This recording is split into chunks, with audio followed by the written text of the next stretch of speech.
তো গতকাল আমি আমিরাবাদ গিয়েছিলাম, তো সেখানে আমার সাইকেলের টিউবটা পাংচার হয়ে গিয়েছে। সাইকেলের টিউবটা কিন্তু এমনি এমনি লিক হয়নি, এর কারণ হচ্ছে আমার সাইকেলের টায়ারটা কিন্তু একেবারেই পাতলা হয়ে গিয়েছে। অনেকদিনই কিন্তু কস্টিপ লাগিয়ে চালিয়েছিলাম। তো আজকে গৌরীপুর এসে পড়েছি সাইকেলের নতুন টায়ার কেনার জন্য। গৌরীপুরে এই দোকান থেকেই কিন্তু সবসময় আমি সাইকেলের জন্য মালামাল নিয়ে যাই। তো এই দোকান থেকে সাইকেলের জন্য নতুন টায়ার কিনে ফেললাম। আসসালামু আলাইকুম guys, welcome to another blog video. So guys, বরাবর নতুন আরেকটি নতুন ব্লগে আপনাদের সবাইকে স্বাগতম। সো গাইস, আজকে যাচ্ছি গৌরীপুর আমার সাইকেলের জন্য নতুন টায়ার কেনার জন্য। তো আজকে সাইকেলের টায়ার কেনার টাকাটা কিন্তু আমার আব্বু দিয়েছে। তো আমাদের 10পাড়া স্ট্যান্ডে এসে সিএনজিতে উঠে শহীদনগরের উদ্দেশ্যে রওনা দিয়ে দিলাম। তো অবশেষে শহীদনগর স্ট্যান্ডে এসে পড়লাম। তো সবসময় আমি এই পার থেকে ওই পার গেলে ফ্লাইওভার ব্যবহার করি। অনেকে কিন্তু অল্প সময়ের জন্য দৌড় দিয়ে চলে যায়। এই জায়গায় কিন্তু অনেকে অ্যাক্সিডেন্ট করে মৃত্যুবরণ করেছে। তো কয়েকদিন আগে কিন্তু পুরো শহীদনগর বাজারটা কিন্তু বেকু দিয়ে ভেঙে ফেলেছিল। এখন কিন্তু নতুন করে আবার দোকান দেওয়া হয়েছে। আর অল্প সময় আগে আসলে কিন্তু পাপিয়া দিয়ে যেতে পারতাম। তো এখানে আস্তে আস্তে পাপিয়াটা চলে গিয়েছে, তাই আজকে ল্যান্ডওভার দিয়ে যাবো। তো ঈদের সিজনে কিন্তু ওনারা শহীদনগর থেকে গৌরীপুর 20 টাকা ভাড়া রেখেছে, এখন কিন্তু আবার 10 টাকা ভাড়া এসে পড়েছে। তো ল্যান্ডওভার থেকে নেমে ডিরেক্ট ওভার ব্রিজে উঠে গেলাম। তো গৌরীপুর এসে এই জায়গার এই জিনিসটা খুবই ভালো লেগেছে, কারণ হচ্ছে এই জায়গায় কিন্তু এখন ব্যারিকেড দিয়ে ফেলেছে। এখন কিন্তু সবাই ওভার ব্রিজ ব্যবহার করতেছে।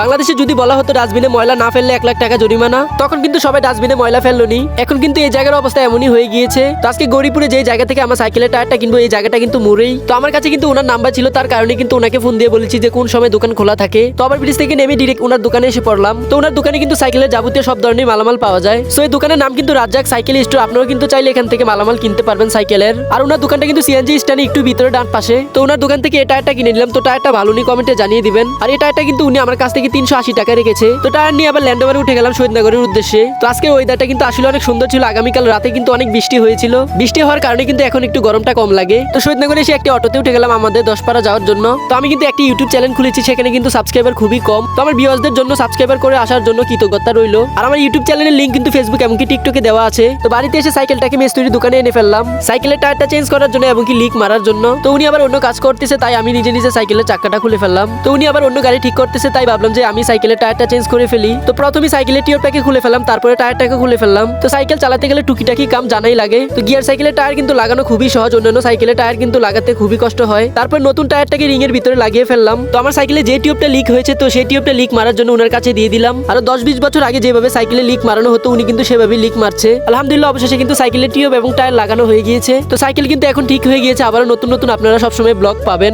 সো ভিডিও বেশি বড় করবো না, তো আজকে ভিডিও এখানে সমাপ্ত করছি। আমাদের ইন্টারেস্টিং ব্লগ ভিডিও দেখতে আমাদের পেজটাকে ফলো দিয়ে রাখবেন, এমনকি লাইক এমন কমেন্ট করে যাবেন। আসসালামু আলাইকুম।